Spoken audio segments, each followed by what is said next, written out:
Well, welcome to another episode of Business Ahas. I'm Jim Hayden, founder of Board Developer, and I always say kind of the same words, yet we have somebody amazing today, but uniquely amazing. So we do a lot of work at our company in organizational development, and that's my background from an academic perspective. And if you talk to people that have similar interests in that organizational development, people development, you kind of geek out. And when you get geek out, you can just talk for hours and hours and hours, and you love it because it's so intriguing and interesting. And I had the opportunity to meet Eileen Rogers, who's with us today. And Eileen is an expert in organizational development and does professional coaching, but she does it a little bit different than we do because she uses a different process that we use, but intrigued the heck out of me. Absolutely created this way of thinking about it. And I kept kind of digging, asking questions when she did my debrief for her. And to the point where we didn't even finish. But are you surprised? Yeah, no. With my style, no. Yeah, so it was great. It was a lot of fun. So with that, I'd like to introduce my friend Eileen Rogers. Eileen, absolutely great seeing you. Jim, thanks for having me. Absolutely. I'm super stoked to hear your story with us today. Ready to jump in?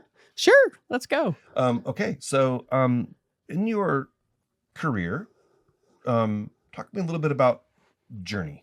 Sure. I have a pretty unique journey for most people, kind of almost even a little Cinderella story, if you will. Okay. Let's get those slippers out.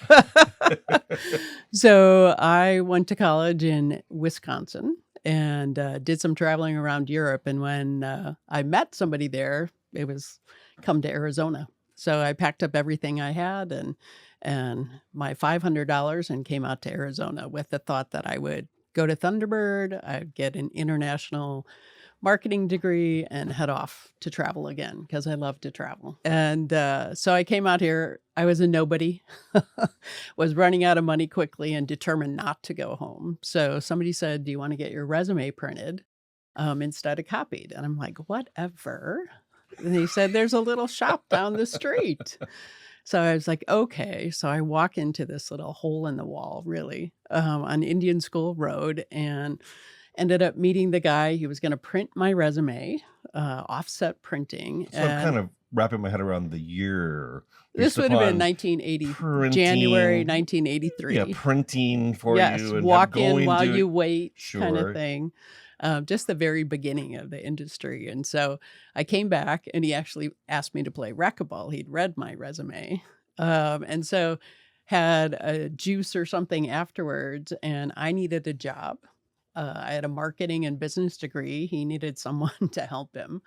He thought marketing was the same as sales. And so a very long story short, I had a earn-in sweat equity kind of deal that developed. So I ended up owning a printing company, learning how to print. I mean, people always assume I love ink and the smell and it runs in my veins and all of that. But no, I love business. I've always loved business. And so the strategy and all those just things. And working with clients. Sure. I mean, my whole history is around relationships with people and relationship sales. And so it took me 13 years to buy them out all the way.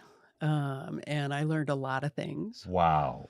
I mean, this is 1993, no, 1996. Yes. Yes. Okay. And we had a horrific buyout. It was horrible. Oh, no. Sort of the year of limbo, as we called it. But there were so many early lessons. We had multiple locations. I mean, just on the job training. Yeah. What you learn in business school does not teach you how to negotiate a lease or some of how to fire somebody, how to do all of those kinds of things. So I've always learned sort of on the job training. Sure. So that was really the gateway. I got involved in community service with partially as a way to meet people, network people, Scottsdale Chamber, the city of Scottsdale, which is where we were located. And it just was eye-opening to me. Neither one of my parents were citizens. And so we moved a lot, went to 12 schools. Oh, my stars. And so you're not a Midwest girl. Not really. So, but this felt like home. This felt like home and community and what that sense was, which I'd never experienced before. Good. So, yeah, so I got involved in the chamber and I got on the housing board and the Human Services Commission and all of those kinds of things. And with this idea of relationship sales and networking, my clients were other community people, and it was a wonderful way So to learn. it was a unintended or maybe intended networking experience as well, I presume. Well, that's a journey in itself, right? Learning Yeah, how to network yeah, and being sincere. yeah, Uh, and mean it. yes, Yeah, exactly. you say you care, mean it. Don't roll your eyes. Right. Yeah, Well, if not, they smell you from 20 feet away right. anyway. So, yeah. And the true idea of networking is, what can I do for you, Sure. instead of what do you do for me? You ever heard of the term a mile wide and an inch deep versus a inch wide and a mile deep? Hmm. Yeah. So I think it really resonates. How can we continue to be a mile deep with everybody we meet and get to know them as a human? Hmm. Yeah. Yeah.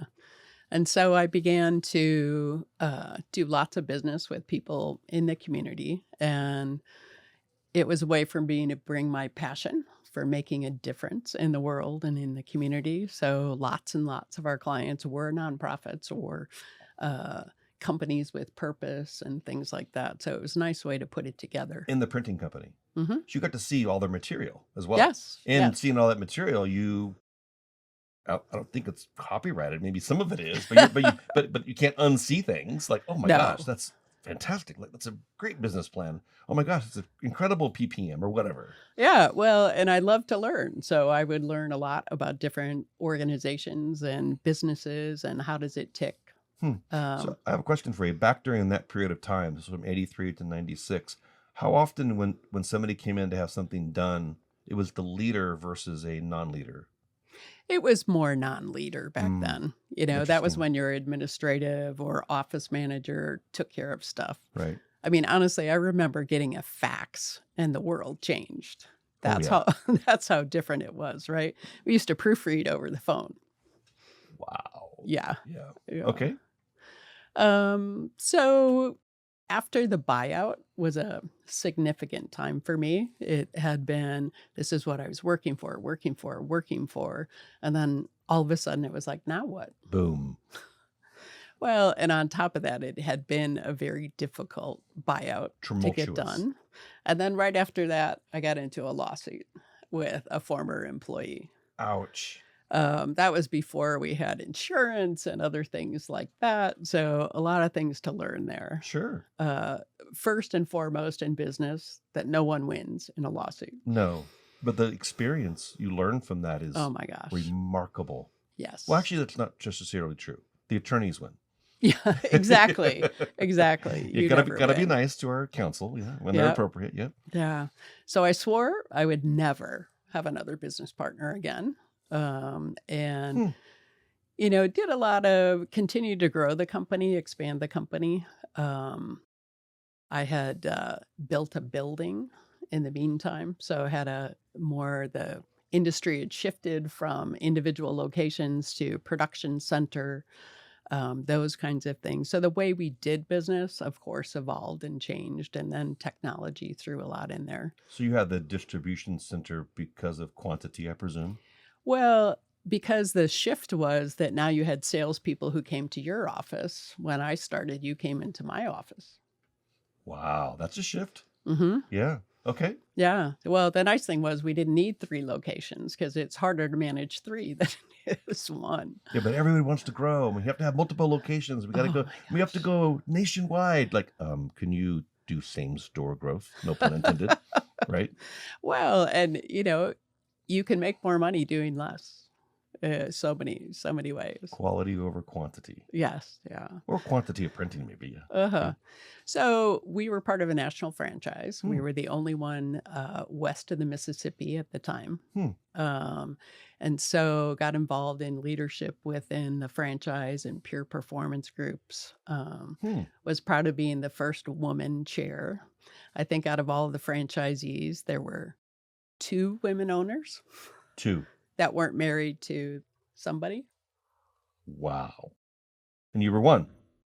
Yeah. Congratulations. Thanks. That had been intriguing, fun, Well, proud. Well, I was, because we used to have salespeople who would come into the store when we still had a counter, and I would be there and they'd say, "Hello, can I speak to the owner?" And the look on their face when I said, "You are," was classic. I enjoy that to this day. People say my youngest, Emma, people say, I say my youngest, who's 24, is a Scottsdale firefighter. And they say, "Oh my gosh, what station is he at?" I say, "She is at station 602."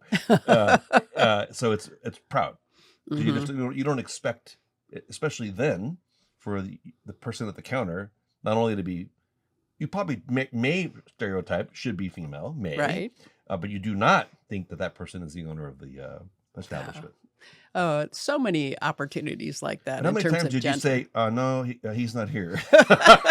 No, they're not here right No, now. but you might as well leave because you'll never get my business Yeah, anyway. exactly. Yeah. Thank you for insulting the person you got the counter. Yeah.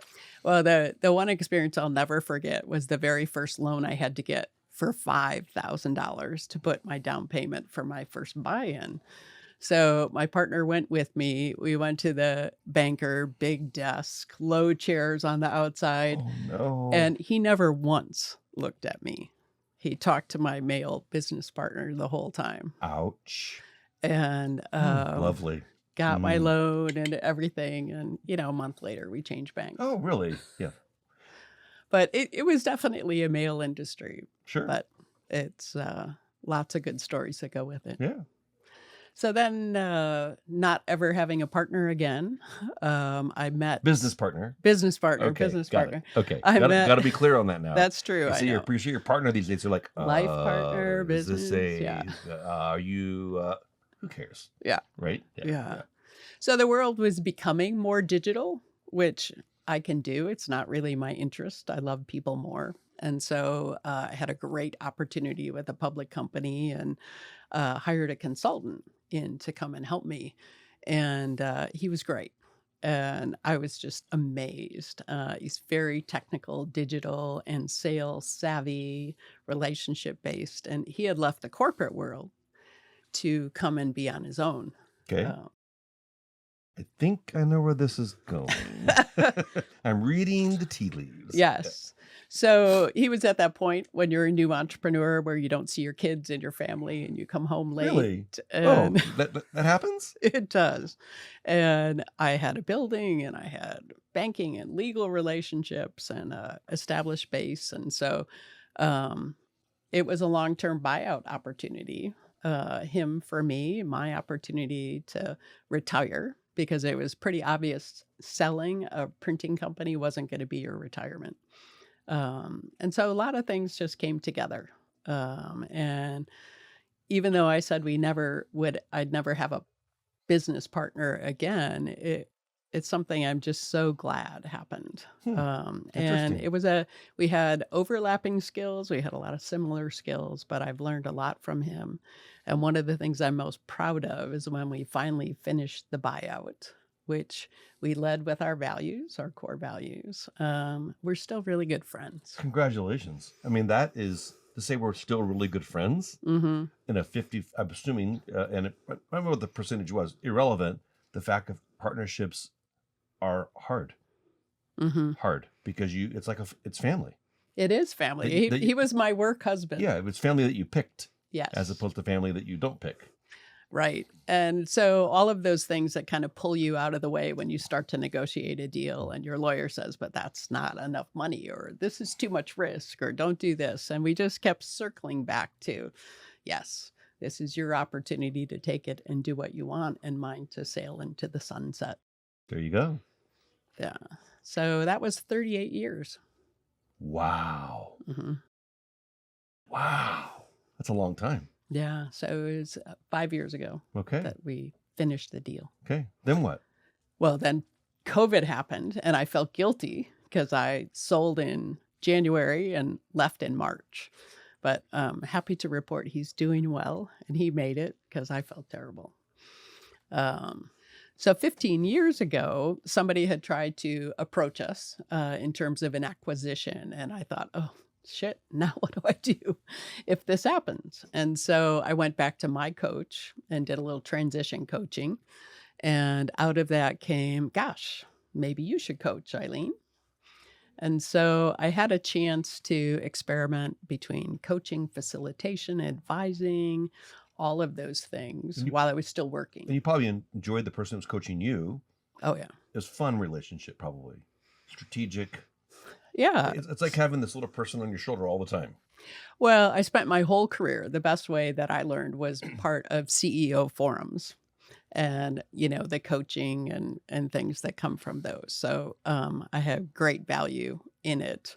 And they always say you should never hire a coach who doesn't have one. Fair. Yeah. If you don't value it enough to Have one. right, Then why should you why coach should with why me? should you? Yeah. Fair. Yeah. Great point. Yeah. So I had, gosh, I guess it would be about 8 years of being able to do some of this on the side as Ted was taking over and more and more of the decisions for the business. So it was a nice easing transition Okay. to what I'm doing today. Okay. And what is that? So I primarily coach women, but not always. Leadership coaching. You sexist. I primarily coach women. Well, it worked out that way. I'm only kidding. No, or very evolved men. Okay. So my Evolved men. evolved. I'll be darned. That's a really interesting word. Evolved men. Yes. Yeah. So they can't be I'm not Jack Welch. fair. Yeah. This I'm is more Brene Brown. This is boom, boom, boom, boom. No. Yeah. It's much more fluid. Yes. Yeah, Yeah. I get it. Okay. So I do one-on-one coaching. I do some CEO advisory kinds of coaching relationships. And then I run year-long leadership programs for women who lead teams. How fun is that? It is so fun. Okay, let's shift. Can we shift? Yeah. Okay. When did you realize? Gosh, it's interesting because you wouldn't have met Ted if you hadn't gone in to have your resume printed. But that isn't a defining moment for you professionally. So what point did you realize that, I'm pretty good at what I do? Well, it is, and it's funny because it came out of something that Ted said a long time ago as we were transitioning our business from technology to strategy. Mm-hmm. And it's being paid for what you know instead of what you do. Yeah. We don't get paid for time. No, but it's, and more often than not, in terms of advisory, it's all the mistakes I've made that I can offer some insight or something to consider from those. That's probably not a good idea. You say it in a way that's nice. Yeah. Yeah. Okay. You may want to consider this. Yeah. You may want to. Most people are like, just say it straight. Tell me that I'm like wackadoodle. Yeah. Yeah. But and I'm sure you experience this too. That moment when you see the person in front of you transform, they shift their thinking, they change their life. That's transformative. Yes. And that bakes my cookies. Yes. I used to call it dancing with the dog. Yes. Oh, how fun. It makes you feel like you're dancing with the dog. So I have always had big dogs, Rhodesian Ridgebacks. And those are big dogs. So somebody would leave coaching and I'd feel really good and I would dance with the dog.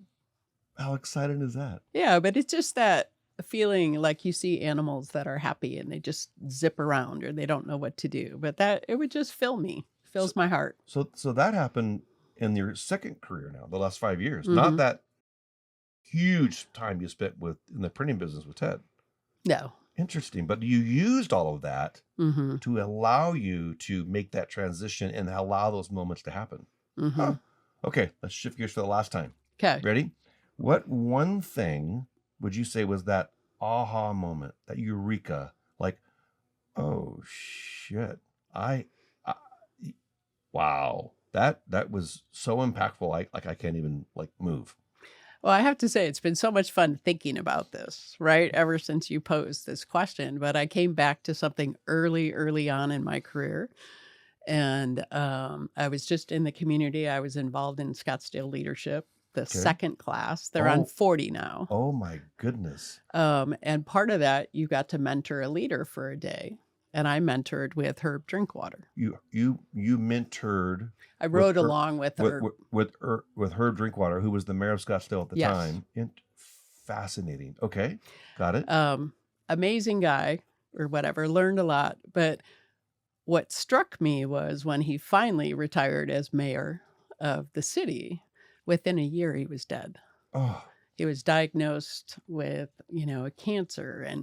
And what struck me was, oh my God, don't wait. don't wait. Don't wait.